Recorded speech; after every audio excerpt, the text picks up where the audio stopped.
Welcome to the Daily Devo. My name is Grant, and today we're talking about perspective.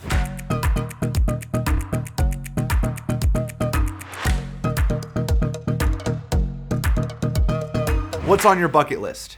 Like really, what is it that you want to do before you kick the bucket?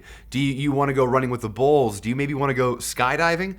I looked into skydiving when I moved out here and I was really excited. So I called up this place near us here in Chandler and I said, hey, I'm interested in going skydiving. And they said, that's amazing. Let me tell you about the process. So they told me a little bit about it. And towards the end of the conversation, the gal I was talking to on the phone, she said, now there's one more thing. There's a weight limit to skydiving here. I said, okay, great. What is it? She says, the weight limit's 240 pounds. And I was like, I'm like 250, 255, depending on how close we are to Thanksgiving. Like, I don't think it's going to work. And she goes, no, we can figure it out. Figure it out? If I'm jumping out of a plane, I don't want to figure anything out. And so on my bucket list, I've removed skydiving and I've added a diet. But what are your bucket lists? Now, maybe you're watching this and you're in a different stage of life. Whether you're older and you have a bucket list of things you want to accomplish before your time on this earth ends, or maybe you're younger and your bucket list looks more like things you want to do before you get out of college, or things you want to do before you're 30 or 50, there's probably a list of things you want to do, places that you want to go, things you want to eat or try or do. Here's the thing about bucket lists, though. Bucket lists, they are incredibly selfish because they're all about you.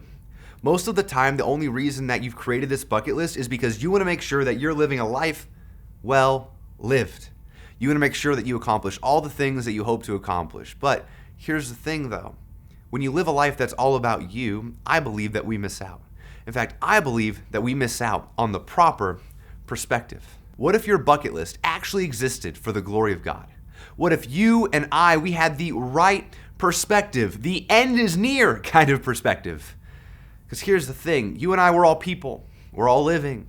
And because we're all people and we're all living, unless Jesus comes back before our time is eventually going to come. But what if our perspective and our bucket list, they honor God?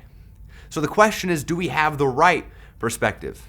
When I say the end is near, I think about people holding up signs outside of sporting events in downtown Chicago or even here in Phoenix. And when I walk by them, I used to think to myself, like, man, that guy's kind of like crazy.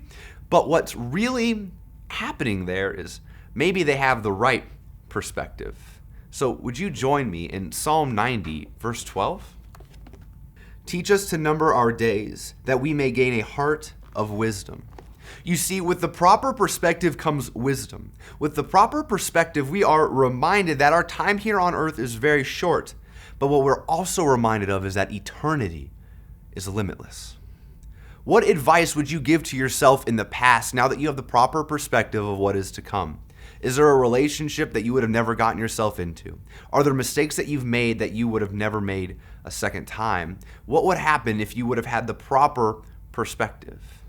So, here's my challenge to you in order to kind of correct your perspective a little bit. I would encourage you to pray with perspective. Praying with perspective, it's the complete opposite of worry. Praying with perspective is actually taking the time to say, God, would you help me as I go into this place have an impact? Because I don't know how much longer I'm going to be here. So that office place that you're afraid to walk into because of what's been going on at work, or that problem you're trying to solve at home, God, how do I solve it now to have an impact for you? The next thing I'd ask you to do to shift your perspective is this. I would ask you to love without limits. And that can be really hard. The reason that can be really hard is because when you love people well, it also pulls you into relationships where there might be like baggage or drama or things to overcome. Now, what I'm not saying is to put yourself in a situation where you're going to continue to get hurt. But what I do know is this, is that there are people in your life who have hurt you and you have amplified the hurt. But with proper perspective, you realize that actually love should overcome a multitude of sins. And that a point of pride in your life is that you aren't extending the forgiveness that Christ has freely given you to others. So would you love without limits? And then lastly, to have the proper perspective, knowing that our days here are numbered, is this. Use your gifts to glorify God. Everything that you have, everything that you are, is given to you to glorify and worship God. So, thank you for watching the Daily Devo.